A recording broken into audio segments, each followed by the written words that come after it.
नमस्कार। आज का जो मेरा टॉपिक है आइसोमरिज्म इन कोऑर्डिनेशन कंपाउंड्स। तो आइसोमरिज्म इन कोऑर्डिनेशन कंपाउंड को हम दो पार्ट में डिवाइड करके स्टडी करेंगे। फर्स्ट पार्ट में हम लेंगे structural isomerism and second part में हम लेंगे स्टीरियो आइसोमरिज्म। अगर आप चैनल को सब्सक्राइब नहीं किया है तो जरूर सब्सक्राइब कर लें, क्योंकि आने वाला जो वीडियो होगा बहुत ही इंटरेस्टिंग होने वाला है। ठीक है, माई सेल्फ विजय। तो आप हम समझे तो आइसोमरिज्म। तो आइसोमरिज्म क्या है? तो जैसे कि आप पढ़ चुके होंगे कि आइसोमरिज्म समायोता, जिसको हिंदी में कहेंगे समायोता। तो समायोता क्या है कि ऐसे कंपाउंड्स या मॉलिक्यूल जिनके मॉलिक्यूलर फार्मूला समान हो लेकिन उसकी संरचना अलग अलग हो, तो उसे हम बोलेंगे आइसोमर्स, और इस पूरी प्रक्रिया को बोला जाएगा आइसोमरिज्म।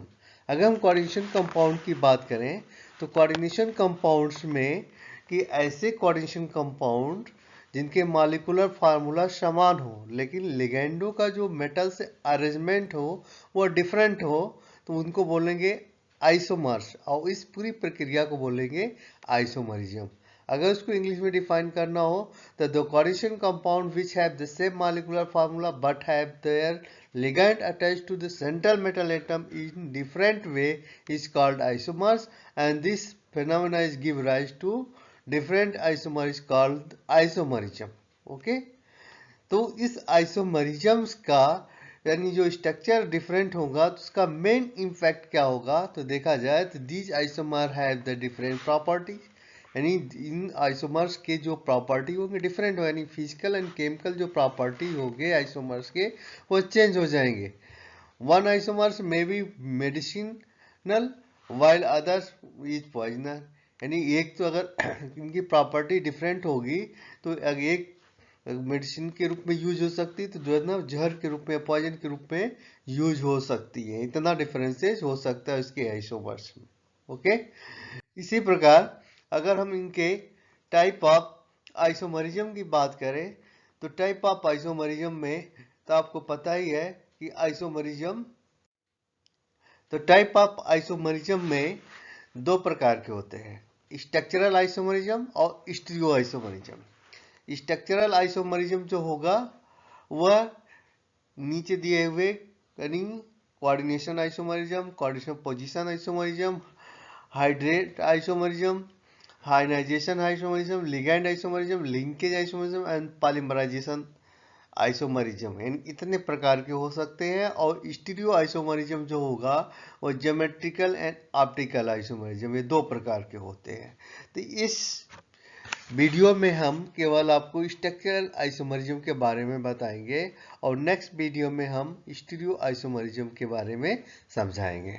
तो स्ट्रक्चरल आइसोमरिज्म क्या होता है? इसको स्ट्रक्चरल आइसोमरिज्म, तो स्ट्रक्चरल आइसोमरिज्म जैसा कि नाम से क्लियर है, ये आइसोमरिज्म स्ट्रक्चर के बेस पर ही आइसोमरिज्म शो करते हैं कि ऐसे molecule which have the same number atom but in the different arrangement, जो arrangement of atom to throw to central metal, यानी सेंट्रल मेटल से जो लिगेंड जुड़ रहे हैं उनका जो अरेंजमेंट हो वो डिफरेंट वे में हो, तो उनको बोलेंगे हम स्ट्रक्चरल आइसोमरिज्म में। तो इसके तहत फर्स्ट जो है इसका कोऑर्डिनेशन आइसोमरिज्म।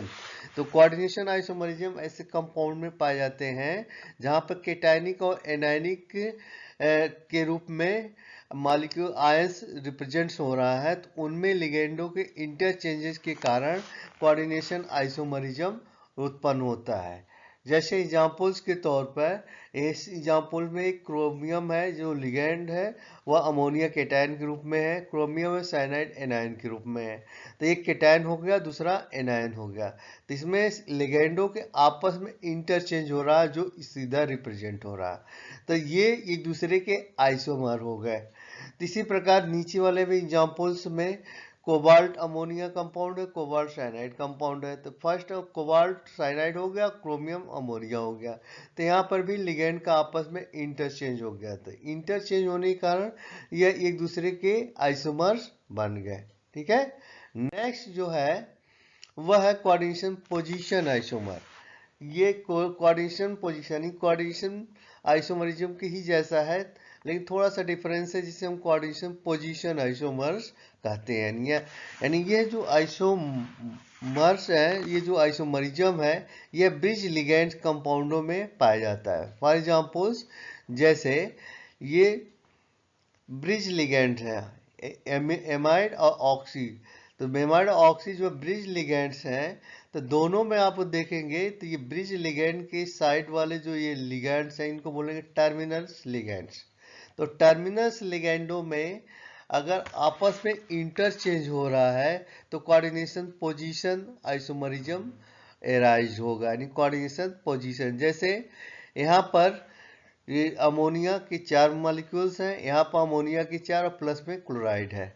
यही आपस में इंटरचेंज करके कोई एक क्लोराइड इधर हो गया और दूसरा क्लोराइड इधर है, और इसमें ऊपर वाले में एक साइड में ही क्लोराइड है और नीचे वाले में क्लोराइड का आपस में इंटरचेंज हो गया।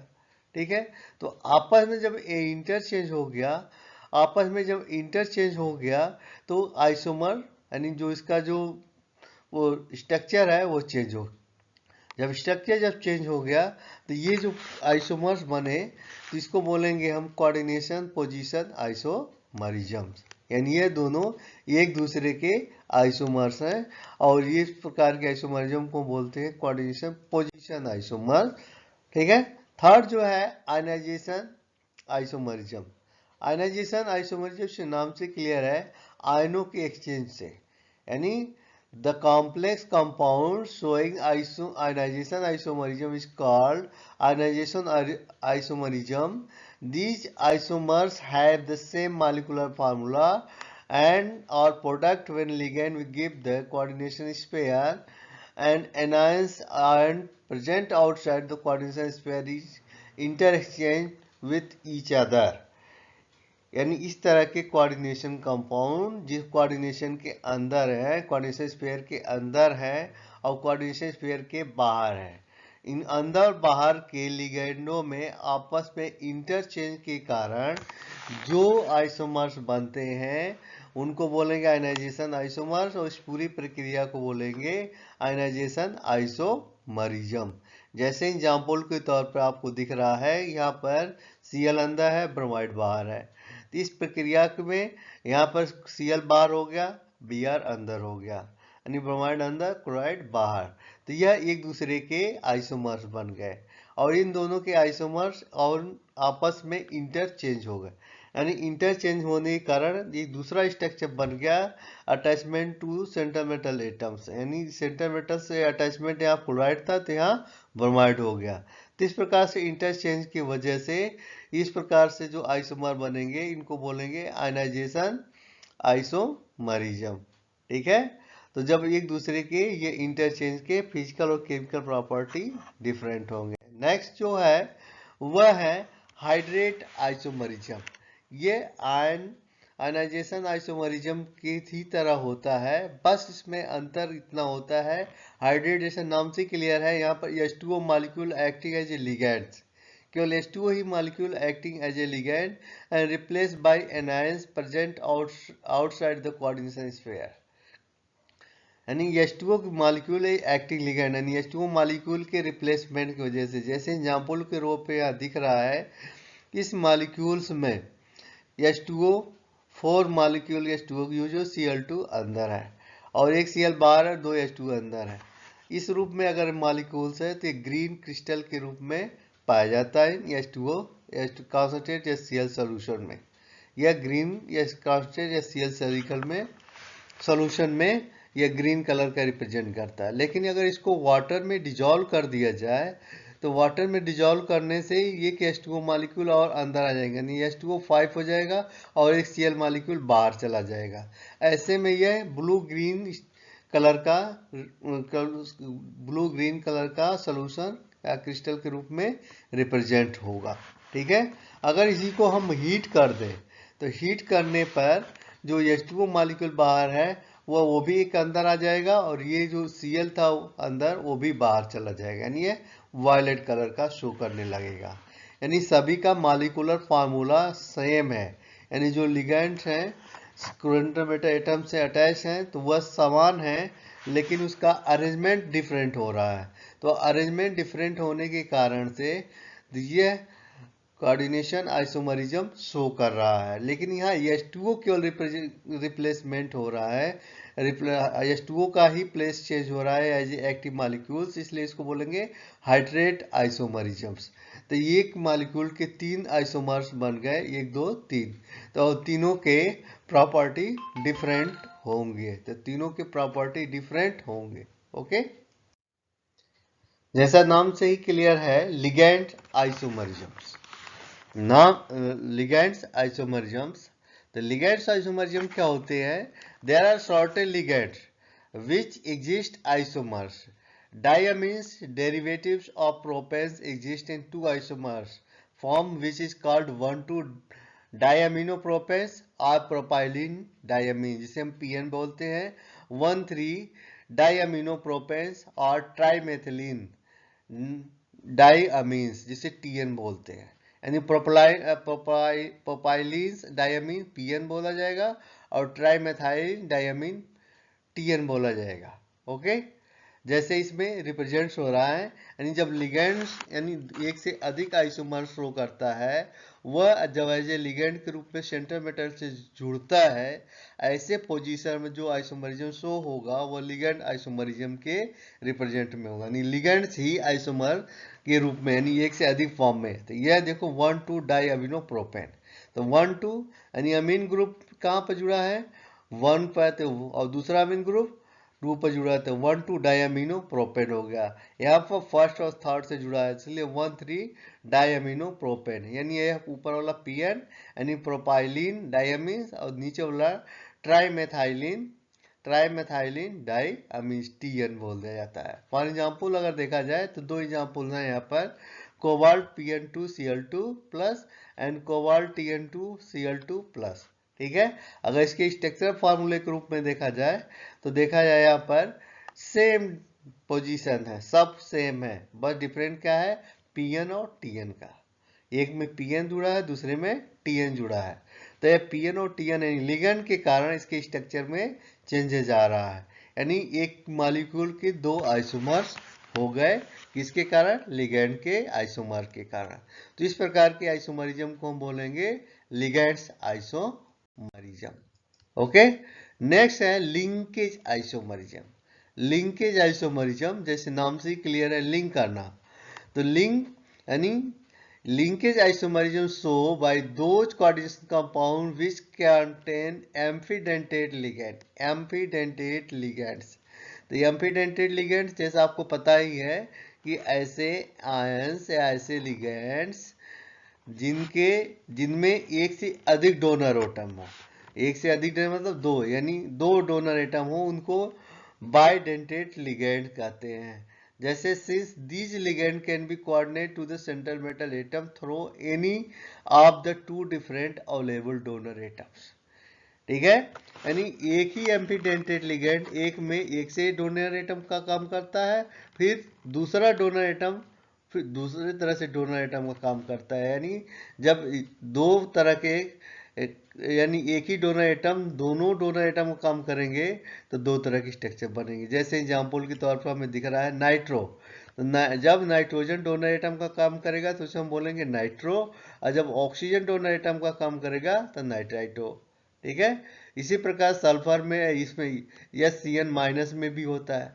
ठीक, तो एग्जाम्पल के तौर पर देखा जाए यहाँ पर, यहाँ NO2, अगर कोबाल्ट NO2 में अगर नाइट्रोजन डोनर एटम है कोबाल्ट को, तो येलो कलर का कंपाउंड बनाएगा, अगर कोबाल्ट के साथ ऑक्सीजन डोनर एटम है तो रेड कलर का कंपाउंड बनाएगा, यानी arrangement of atom through centre metal atom different हो गया, तो उसका स्ट्रक्चर डिफरेंट, स्ट्रक्चर क्या हो गया?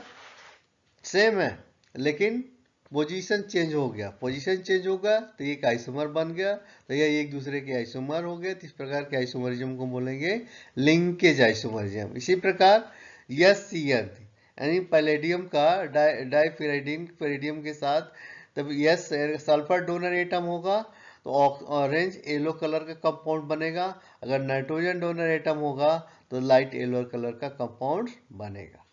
ठीक है, नेक्स्ट जो है इसका वह है पॉलीमराइजेशन आइसोमरिज्म, यह लास्ट आइसोमरिज्म है स्ट्रक्चरल आइसोमरिज्म का। पॉलीमराइजेशन आइसोमरिज्म जैसे नाम से ही क्लियर है, यानी जब एक ही कंपाउंड्स आपस में मिल करके कई रूप बना लें, जब एक ही कई आपस में मिलके उसके रूप बढ़ते जाएं, तो दोस्तों जैसे नाम से क्लियर है, जिसे हम बोलते हैं पाली मीन्स बहुत पॉलीमराइजेशन। तो this type of is found in those compound which have the same ratio of different metal and atom ligands, यानी जैसे मोनोमर है उसी रेशियो में उसका डाइमर, ट्राइमर, पेंटामर बनता जाए, वही पॉलीमर आइसोमरिज्म कहलाएगा। जैसे एग्जांपल के तौर पे दिया है, यहाँ पे देखेंगे फर्स्ट जो कंपाउंड है, तो फर्स्ट कंपाउंड में 3 अमोनिया लिगेंड है और 3 नाइट्रो लिगेंड है। तो अगर इनका रेशियो देखा जाए तो एक कोबाल्ट मेटल, 3 अमोनिया और 3 नाइट्रो, तो 1:3 का रेशियो है। इसी के थ्रू जो थर्ड और फोर्थ है, तो थर्ड और फोर्थ देखा जाए तो फर्स्ट का डाइमर है, यानी फर्स्ट में कोबाल्ट 1 था, तो थर्ड और फोर्थ में सेकंड 2 हो गया। अमोनिया इसमें 3 था, तो थर्ड और फोर्थ में 6 हो गया। और इसमें नाइट्रो 3 था, तो थर्ड और फोर्थ में 6 हो गया। तो इसी प्रकार जो सेकेंड है इसका पेंटामर हो गया। पेंटामर मतलब कोबाल्ट यहाँ पर 1 था फर्स्ट में, तो ये 5 हो गए। अमोनिया यहाँ पर 3 था, तो ये 15 हो गए। यहाँ नाइट्रो 3 था, तो यहाँ 15 हो गए। इस प्रकार से ये इसके 5 गुना होगा, तो ये पेंटामर कहलाया। ठीक है, तो यानी सेम मोनोमर का सेम रेशियो में बढ़ करके वो डाइमर, ट्राइमर, टेट्रामर बनाता है, जिसे हम पॉलीमर आइसोमरिज्म कहते हैं। ठीक है, इस प्रकार से हम समझे कि स्ट्रक्चरल आइसोमरिज्म क्या होता है। ठीक है, तो जैसा कि आपको आशा है कि आप सभी लोग स्ट्रक्चरल आइसोमरिज्म समझ गए होंगे। अगर कोई चीज समझ में न आई हो तो वीडियो को पुनः देखें। देखने के बाद तो आपको पुनः समझ में आ जाएगा। अगर कोई क्वेरी हो, क्वेश्चन हो, तो आप जरूर कमेंट बॉक्स में लिखें। और वीडियो देखने के लिए बहुत बहुत धन्यवाद।